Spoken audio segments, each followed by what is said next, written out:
जलपथ से तैरते हुए जैसे ही वो थोड़ा आगे बढ़े, उन्होंने देखा कि नदी के नीचे चारों ओर स्वर्ण मुद्राएं, स्वर्ण आभूषण बिखरे पड़े हैं और कहीं कहीं तो ढेर बन के पड़े हैं। जलपरी मणिमाला, देखो यहाँ नदी के नीचे कितने सारे स्वर्ण मुद्राएं और खजाना पड़े हैं। लगता है हम वो पिशाचिनी के उदक नगरी में आ गए हैं। मुझे भी ऐसा लग रहा है। अब चलो हम पानी के ऊपर जाते हैं।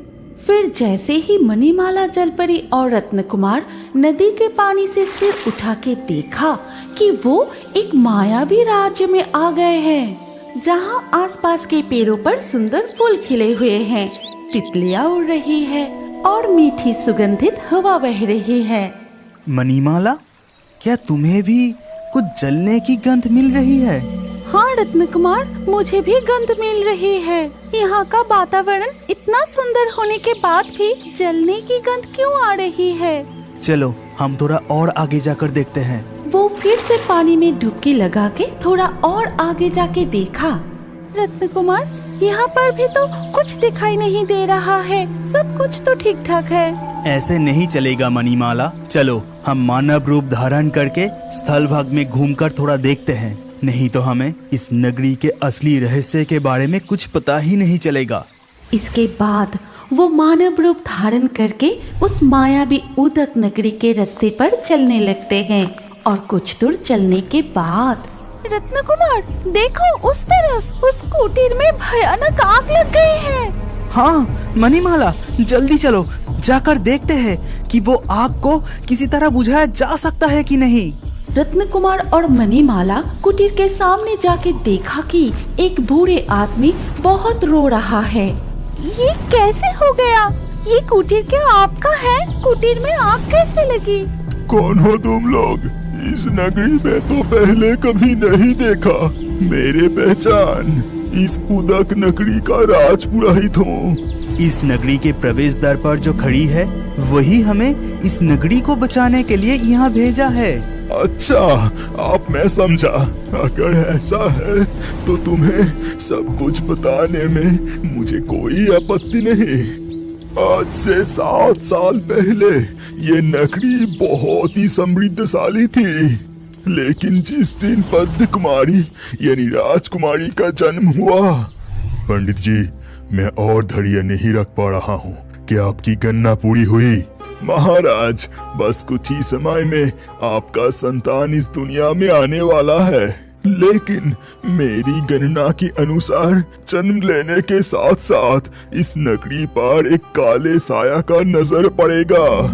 ये आप क्या बोल रहे हैं राजपुरोहित? इतने सालों बाद मैं आप पिता बनने वाला हूँ और आप? हाँ महाराज, जो मैं कह रहा हूँ वो सत्य है। मेरी गणना कभी गलत नहीं होती। तभी एक दासी नवजात कन्या को लेकर महाराज के सामने आती है। महाराज, महाराज देखिए, ये क्या अनर्थ हो गई। हमारी महारानी ये अनोखी संतान की जन्म दी है। ये देख, हम सभी हैरान हैं। दिखा जाता है दासी के हाथ में जो संतान है, उसका आधा हिस्सा मनुष्यों की तरह और आधा हिस्सा मछली की पूंछ जैसा। ये क्या हो गया? मेरा है ऐसा संतान, अब मैं क्या करूंगा पुरोहित? ये संतान आम संतान नहीं है। दासी, उसे मुझे दो। अब तुम यहाँ से जाओ। दासी उस संतान को राजपुरोहित की गोद में दे देती है। फिर वो वहाँ से चली जाती है। महाराज, कुछ अनर्थ होने वाला है, इसका भविष्यवाणी तो मैंने की थी, लेकिन महारानी के गर्भ से ऐसी संतान का जन्म होगा, ये मैंने भी नहीं सोचा था। महाराज, इसे त्याग करने में ही भलाई है। नहीं, कभी नहीं। मेरा संतान उदक नगरी की राजकुमारी है। मेरे महल के पीछे मैं अपनी कन्या पद्म कुमारी को छुपा के रखूंगा और ये बात पूरी तरह से गुप्त रहनी चाहिए। इस महल के बाहर किसी को भी पता नहीं चलना चाहिए और इसका जिम्मेदारी मैं आपको देता हूँ राजपुरोहित। इसके बाद धीरे धीरे कमल कुमारी राजा की कमल की तालाब में बड़ी होने लगती है और इस तरह सालों बीत जाता है। पिताजी, आप आ गए। मैं कब से आपका इंतजार कर रही थी।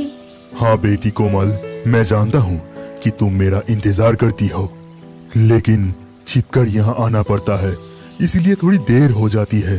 पिताजी, आज राज्य का हालचाल क्या है और राजकन्या सब ठीक ठाक से चल रहा है ना? हाँ बेटी, तुम्हारे जन्म के बाद से ये राज्य और भी समृद्धशाली बन गया, फिर भी मेरा दुख खत्म नहीं होता। तुम इस राज्य के लिए इतनी चिंता करती हो, फिर भी तुम्हारे असली परिचय किसी को बता नहीं सकता। अच्छा पिताजी, माँ को क्या अब भी मेरे बारे में कुछ पता नहीं है? मुझे उनकी बहुत याद आती है। तुम्हें तो सब कुछ पता ही है बेटी, तुम अब बड़ी हो गई हो, फिर भी तुम कभी कभी ऐसे सवाल करती हो जिनका उत्तर मैं नहीं दे पाता। बेटी पद्म कुमारी, आप मुझे जाना होगा, तुम आराम करो। महाराज उस दिन मेरे कोई बात नहीं मानी। उन्होंने पद्म कुमारी को महल के पीछे एक तालाब में छुपा के रखा। फिर ऐसे ही दिन बीतता रहा। जिस दिन पद्म कुमारी की उम्र 7 साल हुई, उस दिन सुबह अचानक राजा विप्रकांत, राजा विप्रकांत, अभी तू मेरे सामने आ। कौन हो तुम? ऐसे चिल्ला क्यों रही हो? और तुम मुझसे क्या चाहती हो? मैं तंत्र साधिका नरकी हूँ। राज रानी की गर्भ से जो अनोखी संतान की जन्म हुई है उसे मुझे दे दे, फिर मैं यहाँ से चली जाऊंगी। ये सब क्या बकवास है? मेरी संतान अनोखी मतलब? वो पूरी तरह से हमारे जैसा ही है, और मैं अपनी संतान को तुम्हें क्यों दूं? चली जाओ, यहाँ से तुम चली जाओ। उसे तुरंत मेरे हाथों में सौंप दे। बता, उसे कहाँ छुपा के रखा है, नहीं तो इसका अंजाम अच्छा नहीं होगा। तुम्हारी हिम्मत कैसे हुई मेरे महल में आकर मुझे धमकाने की? सिपाहियों, इस तंत्र साधिका को महल से अभी बाहर निकाल दो। उस दिन सिपाहियों ने उस तंत्र साधिका को महल से निकाल दिया था। फिर वो तंत्र साधिका गुस्से में उसकी गुफा में लौट जाती है।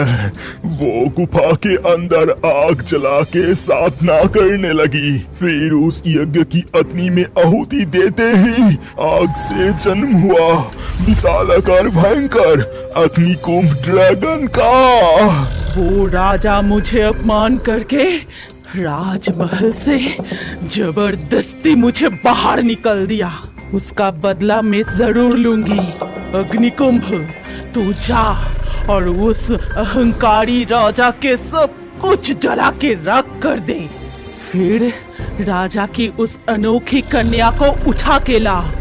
जो हुकुम नरकी, मैं तुम्हें निराश नहीं करूंगा। ये कहकर अग्निकुंभ ड्रैगन गुफा से निकलकर उड़ते हुए राजमहल के पास पहुंचने के बाद वो अपनी मुंह से आग निकलकर महल को जलाने लगता है, और देखते ही देखते पूरे महल में आग फैल जाती है। इस आग की वजह से राजा की मृत्यु हो जाती है, और ऐसी भयानक आग को देखकर कमल कुमारी चीख उठती है। आग कैसे लग गई? पूरा महल तो जल रही है। नहीं नहीं नहीं, पिताजी, माताजी। कमल कुमारी की चीख सुनकर अग्निकुंभ ड्रैगन की नजर उस तालाब पर पड़ती है। मुझे मिल गया, ये लड़की जरूर राजा की वो अनोखी बेटी है। नरकी, यही लड़की को बंदी बना के ले जाने को कहा। तुरंत ही अग्निकुंभ ड्रैगन कमल कुमारी को पैर से उठाए गुफा में ले जाता है। ये लो नरकी, राजा की वो अनोखी बेटी। राजा ने इसे कमल की तालाब में छुपा कर रखा था, लेकिन फिर भी वो मेरे नजरों से नहीं बचा पाए। वो मिल गया, उसे ढूंढ लिया। अब राजा क्या करेगा? कैसे बचाएगा अपनी बेटी को? आज से ये लड़की मेरी साधना का उपचारी बनेगी। राजा तो आप इसे नहीं बचा पाएगा। क्योंकि मैं राजा को मार डाला। तू तो बहुत अच्छा काम किया अग्निकुंभ। जाकर उसे गुफा के सामने उस जलाशय में छोड़ दे। तब से बद्ध कुमारी उस तंत्र साधिका के कब्जे में है और अग्निकुंभ ड्रैगन इस उदक नगरी में आतंक मचा के रखा है। हर दिन वो किसी न किसी का घर जला रहा है। समझी, लेकिन रानी माँ, उनका क्या हुआ? क्या उन्हें कमल कुमारी के बारे में पता चला था? हाँ, रानी माँ को उसकी बेटी के बारे में पता चल गया था, इसीलिए ही तो वो आज। इसके बाद राजपुरोहित मणिमाला, जलपरी और रत्न कुमार को रानी माँ के रहस्य के बारे में बताने लगते हैं। कैसे रानी माँ का पिशाचिनी जैसी दशा हुई और क्यों वो आज भी उस गुफा के दरवाजे पर पहरा दे रही है, यही उन्हें बताने लगे। आज के लाकी ड्रॉ में चुने गए सर्वश्रेष्ठ कमेंट्स और दर्शकों के नाम हैं इसिका, मिष्टी, आदित्य, नागमा, सुमन, विकास, बिमल, रोहित, सीमा, सोनिया, कावेरी, शिल्पा, सतीश, हरी, खुशी, ऋतुराज। आपका नाम और सबसे बेहतरीन कमेंट्स भी अगले वीडियो में हो सकते हैं, इसीलिए अभी हमारे चैनल जलपरी कार्टून को सब्सक्राइब करें और स्क्रीन के ऊपर आए इस वीडियो को क्लिक करके अगला वीडियो जरूर देखिए। अपना नाम अगले वीडियो के कमेंट में जरूर लिखिए। सोच क्या रहे हो, जल्दी क्लिक करके वीडियो को देखिए।